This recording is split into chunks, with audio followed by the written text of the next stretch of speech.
부활의 주님이 우리와 함께 하십니다. 우리와 함께 하시는 주님을 찬양합니다. 우리 함께 기도하도록 하겠습니다. 참 좋으신 하나님, 감사합니다. 오늘도 이 자리 가운데 말씀을 들으러 온 모든 성도님들 한 분 한 분을 주님께서 기억하시고 축복하여 주시옵소서. 오늘 선포되는 말씀을 통해서 저희들의 영혼이 치유되는 역사가 있게 하여 주시옵시고, 저희들의 마음 가운데 필요한 말씀들이 있다면 저희들 마음속에 꼭 간직하였다가 하나님께서 필요한 때 또한 저희들에게 필요한 모든 순간순간마다 기억나는 역사들이 있을 수 있도록 인도하여 주시옵소서. 또한 말씀을 통해서 다시 일어설 힘을 얻는 시간이 되게 하시고, 듣는 귀를 열어주시고 다시 깨닫는 마음을 허락하여 주시옵소서. 그래서 이 말씀이 단순히 지식적으로 깨닫는 것이 아니라 정말 영적으로 우리가 이 삶으로 살아내는 변화되는 능력까지 주님께서 인도하여 주시옵소서. 이 시간 주님의 말씀을 읽을 때 성령님 오셔서 밝혀 주소서. 눈을 열어 보게 하소서. 귀를 열어 깨닫게 하소서. 마음을 열어 깨닫게 하소서. 깨달은 말씀대로 살게 하소서. 오늘도 생명의 말씀으로 채워 주소서. 예수 그리스도님의 이름으로 기도합니다. 아멘. 오늘 우리에게 주신 말씀은 요한복음 6장 60절에서 71절까지 말씀입니다. 제가 봉독하도록 하겠습니다. 제자 중 여럿이 듣고 말하되 이 말씀은 어렵도다. 누가 들을 수 있느냐 한데 예수께서 스스로 제자들이 이 말씀에 대하여 수근거리는 줄 아시고 이르시되 이 말이 너희에게 걸림이 되느냐? 그러면 너희는 인자가 이전에 있던 곳으로 올라가는 것을 본다면 어떻게 하겠느냐? 살리는 것은 영이니 육은 무익하니라. 내가 너희에게 이른 말은 영이요 생명이라. 그러나 너희 중에 믿지 아니하는 자들이 있느니라 하시니 이는 예수께서 믿지 아니하는 자들이 누구며 자기를 팔 자가 누구인지 처음부터 아심이러라. 또 이르시되 그러므로 전에 너희에게 말하기를 내 아버지께서 오게 하여 주지 아니하시면 누구든지 내게 올 수 없다 하였노라 하시니라. 그때부터 그의 제자 중에서 많은 사람이 떠나가고 다시 그와 함께 다니지 아니하더라. 예수께서 12 제자에게 이르시되 너희도 가르느냐? 시몬 베드로가 대답하여 주여 영생의 말씀이 주께 있사오니 우리가 누구에게로 가오리이까? 우리가 주는 하나님의 거룩하신 자이신 줄 믿고 알았사옵나이다. 예수께서 대답하시되 내가 너희 12를 택하지 아니하였느냐? 그러나 너희 중에 한 사람은 마귀이니라 하시니 이 말씀은 가룟 시몬의 아들 유다를 가리키심이라. 그는 12 중 하나로 예수를 팔 자더라. 아멘. 생명의 말씀입니다. 하나님 감사합니다. 할렐루야. 네, 오늘도 이 예배 자리 가운데 아침부터 나오신 우리 모든 성도님들 나온 한 분 한 분을 환영하고 축복합니다. 오병이어 이제 기적이 일어난 직후의 본문인데요. 오늘 우리가 함께 나눈 말씀의 본문은요. 오병이어 사건은 우리가 아주 잘 아는 본문이잖아요. 그러다 보니까 이 오병이어 사건은 뭔가요? 이 보리떡 5개랑 물고기 2마리로 5,000명이 넘는 사람들을 이제 먹이고 또 12광주리가 남은 되게 기사의 사건이란 말이죠. 그러니까 이제 사람들은 어떻게 생각하겠어요? 아, 우리 예수님이 진짜 이 이스라엘, 지금 로마의 압제 속에서 고통받고 있는 이 이스라엘을 구원하러 올 메시아겠구나 라고 생각을 이제 한 겁니다. 그리고요, 예수님의 인기가 좀 정점에 이제 다다르기가 시작합니다. 그런데 예수님께서 내 살과 피를 먹어야 한다라는 이 영적인 진리를 선포하시니까 조금 분위기가 묘하게 달라집니다.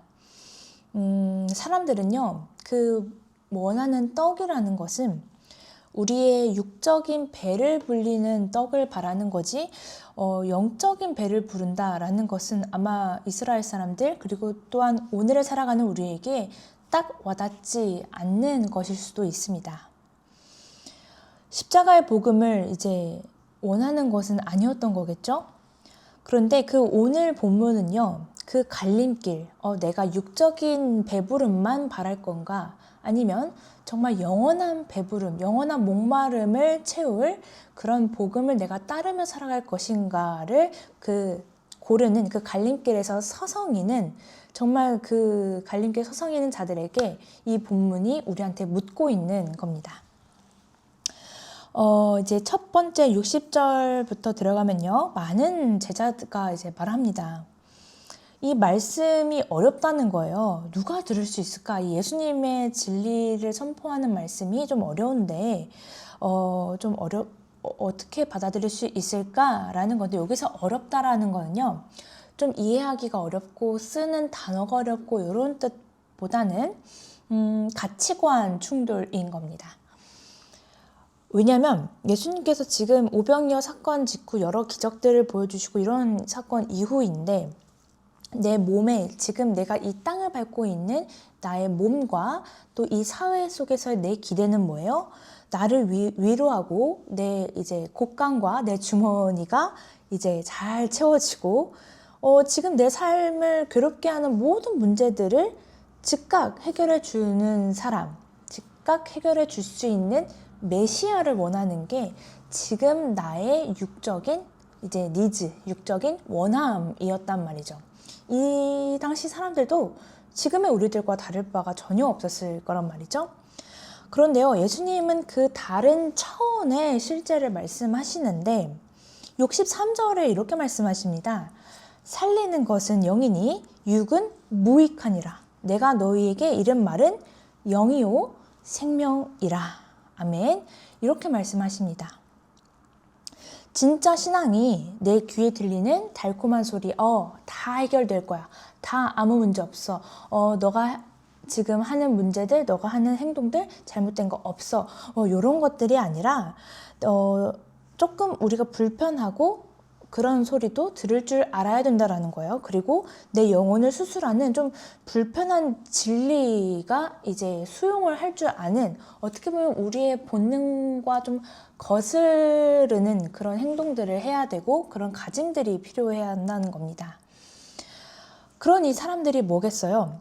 이 진리가 잘 이해도 안 가고, 그리고 굳이 이렇게 살아야 돼? 라는 마음이 들기 시작한 겁니다.